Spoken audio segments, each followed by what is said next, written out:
नमस्कार दोस्तों, मैं अभिषेक चित्रांशी। स्वागत है आप सभी का मेरे चैनल मेधावी पे। एक टॉपिक ले रखा है मैंने, भारत में मंदिर निर्माण शैली।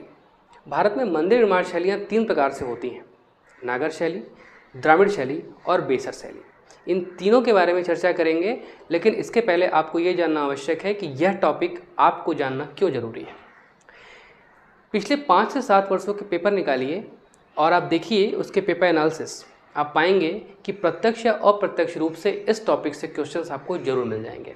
आइए डिटेल करते हैं भारत की मंदिर निर्माण शैली को और देखते हैं इनमें क्या विशेषताएं हैं।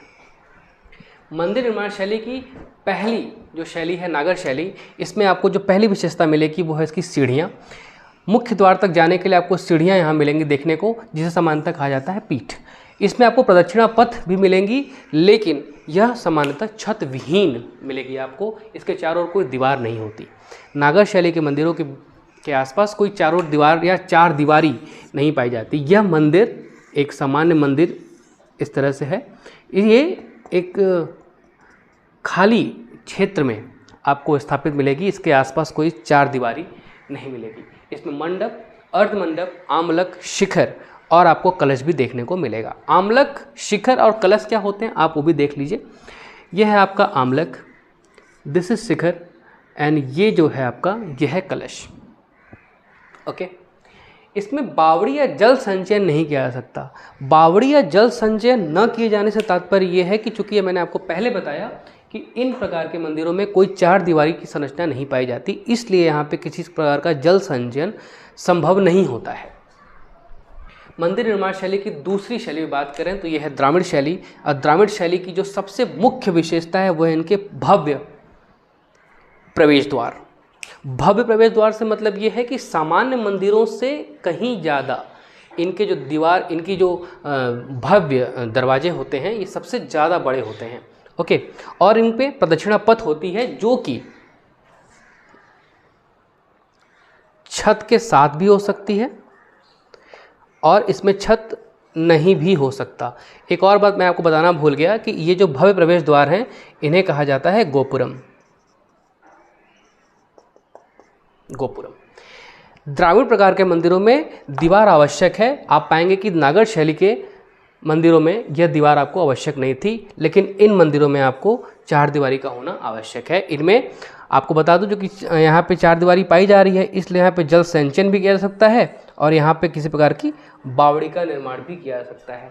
जो तीसरी प्रकार है मंदिर निर्माण शैली की, उसे कहा जाता है बेसर शैली। बेसर शैली की अपनी कोई प्रकार या विधि नहीं है। दरअसल ये नागर शैली और द्राविड़ शैली की सम्मिश्रण से पनपी एक नई प्रकार की शैली, जिसे कहा जाता है बेसर शैली। बेसर शैली को एक और नाम से जानते हैं जिसे कहा जाता है चालुक्य शैली। चालुक्य शैली। ओके, तो पहली नागर शैली। नागर शैली के मंदिर वो होते हैं जिनमें प्रदक्षिणा पथ पाई जाती है, लेकिन यह सामान्यतः छत विहीन होती है। इनमें जो है कि एक प्रकार की पीठ पाई जाती है जो कि सीढ़ियों का काम करती हैं। दूसरा, इनमें अर्धमंडप, मंडप, आमलक, शिखर और कलश भी पाए जाते हैं। चौथा, इसमें बावड़ी या किसी प्रकार के जल संचयन की व्यवस्था नहीं होती, क्योंकि ये मंदिर सामान्यतः चार दीवारी से भिन्न होते हैं, मतलब ये खुले क्षेत्रों में स्थापित होते हैं। जो दूसरा प्रकार है हमारा द्राविड़ प्रकार, द्राविड़ प्रकार के मंदिरों में आपको भव्य प्रवेश द्वार मिलेगा जिसे हम गोपुरम कहते हैं। द्राविड़ प्रकार के मंदिर की जो दूसरी विशेषता है, प्रदक्षिणा पथ पाई जाती है जो कि नागर शैली में ही पाई जाती है, लेकिन इनमें छत के साथ भी पाई जा सकती है, छत के साथ नहीं भी पाई जा सकती। छत का होना द्राविड़ प्रकार के मंदिरों के लिए होना आवश्यक है या नहीं है। कहीं कहीं देखा गया है कि द्राविड़ प्रकार के मंदिर हैं उनमें छत पाया भी गया है और किसमें नहीं पाई भी गई है। द्राविड़ प्रकार के मंदिर खुले में स्थापित नहीं होते, ये स्थापित होते हैं चार दीवारी के भीतर। चार दीवारी मतलब इनकी एक बाउंड्री वॉल होती है, उसके बीच में मंदिर स्थापित किए जाते हैं। इसलिए चूंकि दीवार के अंदर हैं, चार दीवारी के भीतर हैं, तो यहाँ पे जल संचयन की भी व्यवस्था हो सकती है और यहाँ पे जो है कि बावड़ी या किसी तरह के जलाशय की भी व्यवस्था की जा सकती है। मैंने आपको बताया कि इन दोनों के जो सम्मिश्रण से पनपी जो नई शैली है उसे कहा जाता है बेसर शैली। बेसर शैली की अपनी कोई शैली या निर्माण कला नहीं है।